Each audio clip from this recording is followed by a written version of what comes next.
There's that saying, isn't there, that old adage that it's tough at the top, and it's true, you know, in politics, being a pop star, being an athlete, being a sports person, whatever it might well be, it can be very tough, it can be very challenging, and there's all sorts of expectations, and often not leastly from ourselves. So it's tough at the top, and often we're being tough at ourselves too. It can be difficult knowing where to turn, who to trust. It's really interesting when I'm coaching, for example, lots of chief executives, you know, that there can be, again, that as much of an issue as for all of us, you know, what you're going to do next, what role are you going to go next? As much as for the rest of us, there can be all sorts of politics involved in that. When I'm working with people, for example, in media, one of the things that I find really fascinating is that, having worked in media, that actually, you know, it can be quite a narrow profession. It can be really difficult to then get that next job in your section of the media and so on. And of course there's all the pressures of performing and the next people who are coming up, so how is it that you can be authentic to yourself? In many of these areas also there's quite a short lifespan, as you know, in terms of your career. You know, if you're in sport, you might have a 10-year career. When you're a pop star, people might only want to know you when you're in your 20s and your 30s or in your teens, but then your voice is actually at your best when you're in your 40s and your 50s. How crazy is that? So all of these kind of challenges, and on top of that, sometimes people, including yourself, sometimes don't understand, well, hang on a minute, I've got everything, I've been there, I've got the t-shirt and so on, and I'm still not happy. And of course, sometimes when we're at the top, if we've been at the top, then we've been sold the biggest lie of all, that success is going to lead to fulfillment, and success doesn't lead to fulfillment. It doesn't lead to the end of money problems, it just means different money problems. It doesn't mean the end of people problems, it just means different people problems.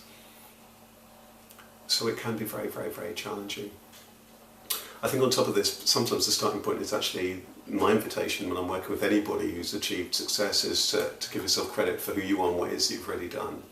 And sometimes we're so busy going after that next thing, we don't give ourselves credit for what it is that we've already done, what it is that we've already achieved. I can think of a lady who does amazing work with leaders in her particular field, who's done amazing things, and she just has never given herself the time and the credit in terms of what it is that she's done.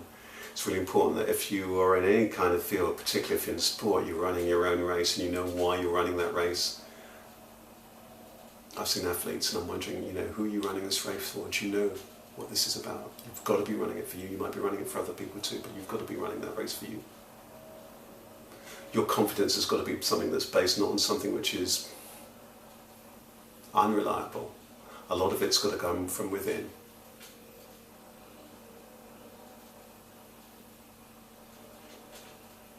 You've got to know your own worth and your own value, your own magic, your own power, your own contribution. What is it that you mean to others? How it is that you've inspired them? How it is that you've touched their lives? Suddenly when this happens, actually, we can find the enrichment for how our life has actually been enriched. It might be that you don't even see the things that it is that you have around you. Might not even appreciate the gardens that you have around you. On that note, the people who you have around you, who are the people who you have around you? In some fields, people are very, very lucky. In some fields, like some sports and so on, there can be a strong camaraderie, a strong ethic. I remember when I was a singer and performer, I really admired the poets who were on the circuit, because the poets seemed to be so collaborative and so supportive of each other, whilst we singers seem to be me, me, me, me, ego, ego, ego, ego. And so it's really important that we have a new mentality of really connecting and really spotting those relationships that are really nourishing to us and nurturing to us.